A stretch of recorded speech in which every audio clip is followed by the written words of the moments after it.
एक गांव में अर्जुन नाम का किसान रहा करता था। अर्जुन बहुत ही सीधा साधा और नेक इंसान था, जो हमेशा लोगों की भलाई में विश्वास करता था।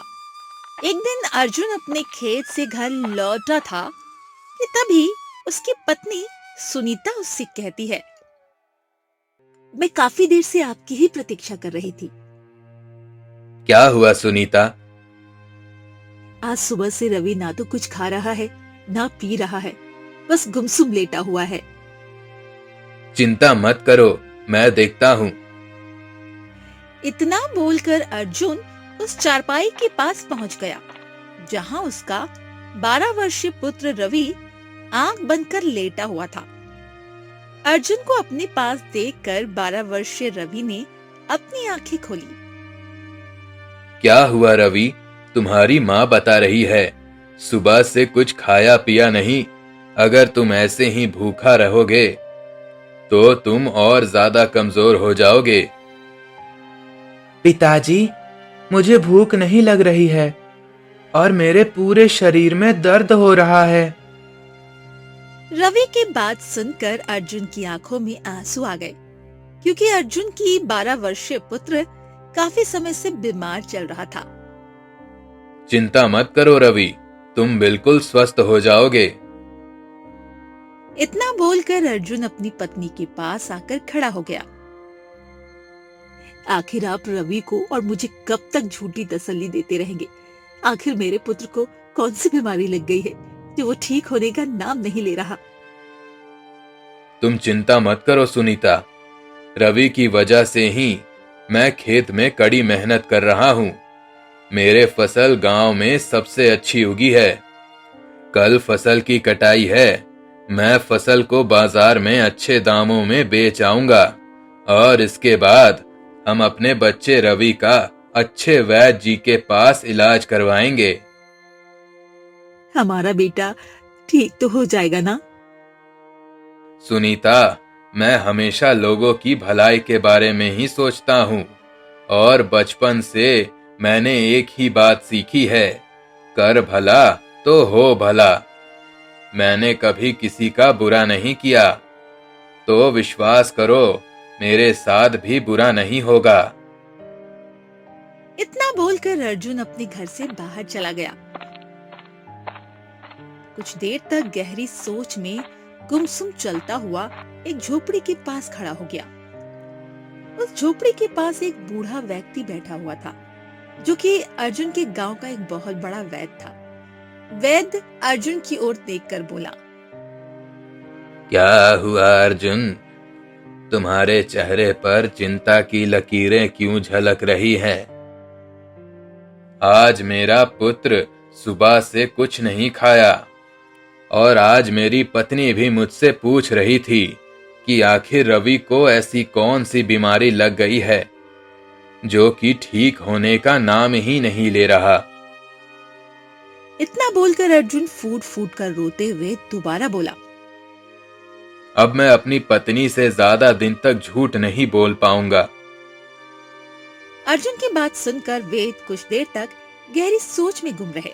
कुछ देर बाद वो अर्जुन के चेहरे को गौर से देखते हुए बोला, देखो अर्जुन, मैंने तुमसे पहले ही कहा था कि तुम्हारे पुत्र को एक विचित्र बीमारी है और उसका इलाज संभव नहीं है।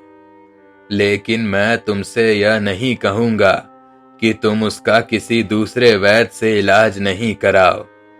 श्याम नगर राज्य में एक बहुत बड़े वैद्य रहते हैं, जो कि मेरे गुरु भी हैं। तुम्हें जाकर उनसे मिलना चाहिए, परंतु वहां जाने से पहले तुम्हें धन का इंतजाम कर लेना चाहिए। कल मैं अपनी फसल काट कर बाजार में अच्छे दामों में बेच आऊंगा और मैं अपने पुत्र को उन्हीं वैद्य के पास ले जाऊंगा जो आपके गुरु हैं। मुझे विश्वास है कि मेरा पुत्र सही हो जाएगा। ईश्वर करे ऐसा ही हो। वेद की बात सुनकर अर्जुन अपने घर पर चला गया।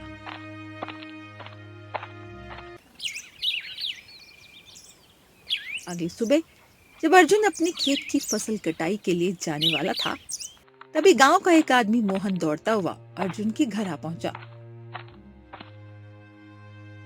अर्जुन, अनर्थ हो गया। क्या हुआ मोहन, तुम इतना घबराया हुआ क्यों है? जो बात मैं लेके आया हूं, वो खबर सुन के तुम भी घबरा जाओगे। जल्दी बताओ मोहन, क्या हुआ? अर्जुन, कल रात तुम्हारी फसल में आग लग गई है। तुम्हारी सारी फसल जलकर राख हो गई। मोहन की बात सुनकर अर्जुन दौड़ता हुआ अपने खेत में पहुंच गया। अर्जुन ने देखा उसकी सारी फसल जलकर राख हो गई। वो नजारा देखकर अर्जुन रोने लगा।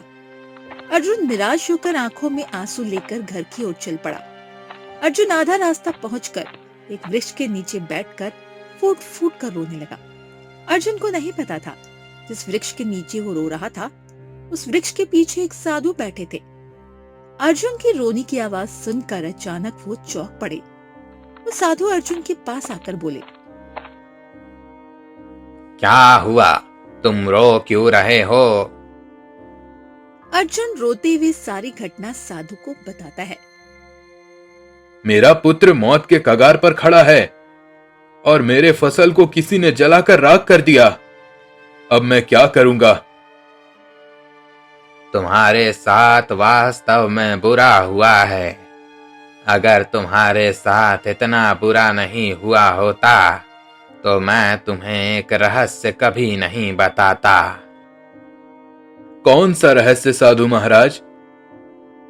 एक ऐसा रहस्य जिससे तुम्हारे पुत्र की विचित्र बीमारी ठीक हो सकती है और तुम इतना धनवान हो सकते हो कि कल्पना भी नहीं कर सकते हो। साधु की बात सुनकर अर्जुन चौंकते हुए कहता है, साधु महाराज, मैं केवल यही चाहता हूं कि मेरा पुत्र स्वस्थ हो जाए। धन का क्या है, धन तो आता जाता रहता है। धन तो मैं कभी भी मेहनत करके भी कमा लूंगा। मुझे तुम्हारी यही बात सबसे अच्छी लगी। अच्छा तो सुनो अर्जुन, इस जंगल के बीचों बीच एक भयानक गुफा है। उस गुफा में एक अमृत जल का सरोवर है। यदि तुम उस जल को ले आए और अपने पुत्र पर छिड़क दिया तो वो पहले जैसा ठीक हो जाएगा। आपका बहुत बहुत धन्यवाद बाबा। मैं बिना विलंब किए अभी जाता हूं। पर ध्यान रहे अर्जुन, गुफा के द्वार पर और अमृत जल के सरोवर के पास तुमको 2 बड़ी कठिनाइयों का सामना करना पड़ेगा। ठीक है बाबा, आशीर्वाद दो। अब मैं चलता हूं। उसके बाद अर्जुन उस गुफा की ओर जाने लगता है। काफी देर चलने के बाद अंत में अर्जुन उस भयानक गुफा के पास पहुंच जाता है। गुफा के पास पहुंचते ही गुफा बोल पड़ता है, मनुष्य, तुम मेरे आज्ञा के बिना अंदर नहीं आ सकते। यदि आए तो जलकर भस्म हो जाओगे। भस्म। हे गुफा, कृपया करके मुझे अंदर जाने की अनुमति दे। यदि आज मैंने अमृत जल नहीं लिया तो अनर्थ हो जाएगा। यदि मेरे अंदर आना है तो सबसे पहले मेरे एक कठिन सवाल का जवाब देना होगा। अगर गलत जवाब दिया तो तुम हमेशा हमेशा के लिए मेरे अंदर समा जाओगे। ठीक है, आप अपना सवाल कीजिए, मैं तैयार हूं। तो बताओ, एक नारी के हैं 2 बालक, दोनों एक ही रंग, एक रहे खड़ा, दूसरा घूमे अंग अंग, फिर भी दोनों एक संग। इसका सही उत्तर चाकी है। चाकी 2 टुकड़ों में होता है और एक ही रंग का होता है। एक खड़ा रहता है और दूसरा उसके ऊपर घूमता है। बिल्कुल सही जवाब। अब आप निश्चित होकर मेरे अंदर जा सकते हैं। उसके बाद अर्जुन उस गुफा के अंदर आ जाता है। अंदर आने पर उसे अमृत जल का सरोवर मिलता है, जिसकी रक्षा एक भयानक गोरीला कर रहा होता है। हे अमृत जल के रक्षक, कृपा करे, मुझे इस अमृत जल की कुछ बूंदे लेने की आज्ञा दे। तुम बहुत भाग्यशाली हो जो उस गुफा के अंदर आ गए। मैं तुम्हें अमृत जल लेने की अनुमति दे दूंगा, पर उससे पहले तुम्हें मेरे एक पहेली का सही उत्तर देना होगा। यदि गलत उत्तर दिया तो मैं तुम्हें कच्चा चबा जाऊंगा।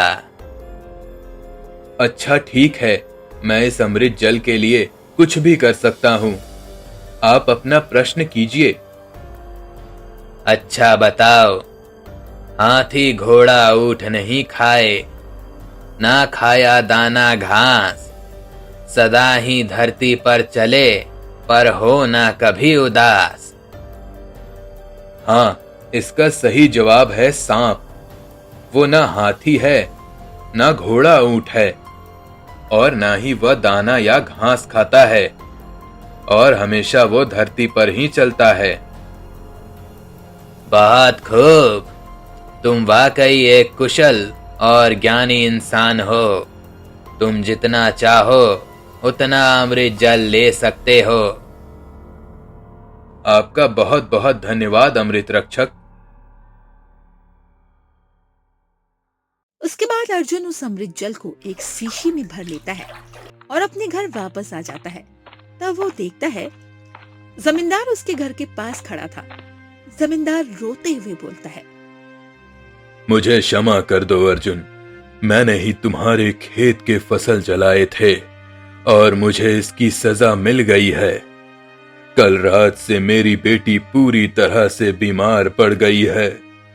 मैंने बड़े बड़े वैद्य को उसको दिखा के देख लिया, पर वो ठीक नहीं हुई। वैद्य का कहना है कि वो बच नहीं सकती। अब मुझे एक नहीं बल्कि दो दो अर्थी का इंतजाम करना है। मेरी पत्नी मेरी बेटी से बहुत प्रेम करती है।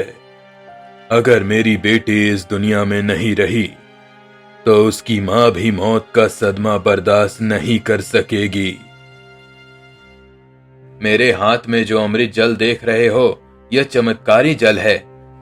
अगर इसे अपनी बेटी के ऊपर छिड़क दोगे तो वह बिल्कुल स्वस्थ हो जाएगी। मैं इसे विचित्र गुफा से अपने बेटे के लिए लाया था। तब तो तुम्हारे पुत्र को ठीक करना चाहिए अर्जुन। मुझसे तुम्हारा दुख देखा नहीं जा रहा है।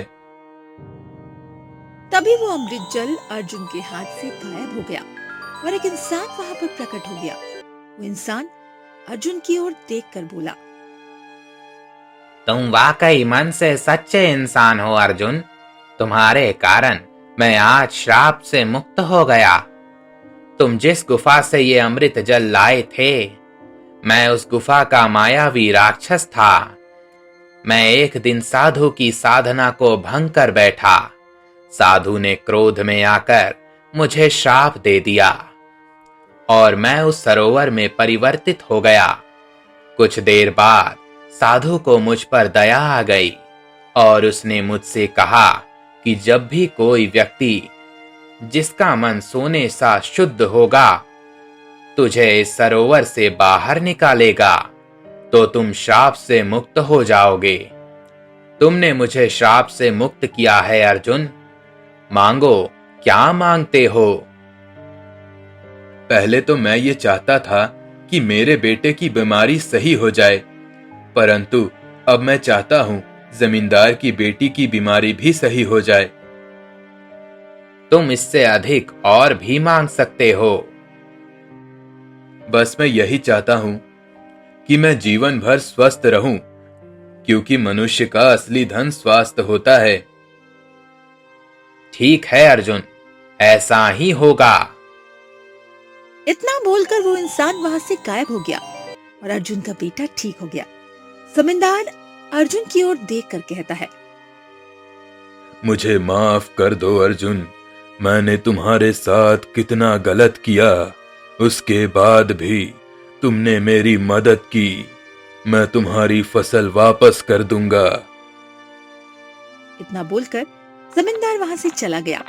घर पर आकर उसने देखा उसकी बेटी भी स्वस्थ हो चुकी थी। कुछ दिन बाद वही साधु अर्जुन के पास आकर रहस्यमय अंदाज में बोले, जब तुम मुझे पहली बार मिले थे तब मैं समझ गया था कि तुम ही वही इंसान हो जो उस गुफा के राक्षस को श्राप मुक्त कर सकता है। उस गुफा के राक्षस को श्राप मैंने ही दिया था। साधु की बात सुनकर अर्जुन मुस्कुराने लगा और साधु भी मुस्कुराते हुए वहां से चले गए।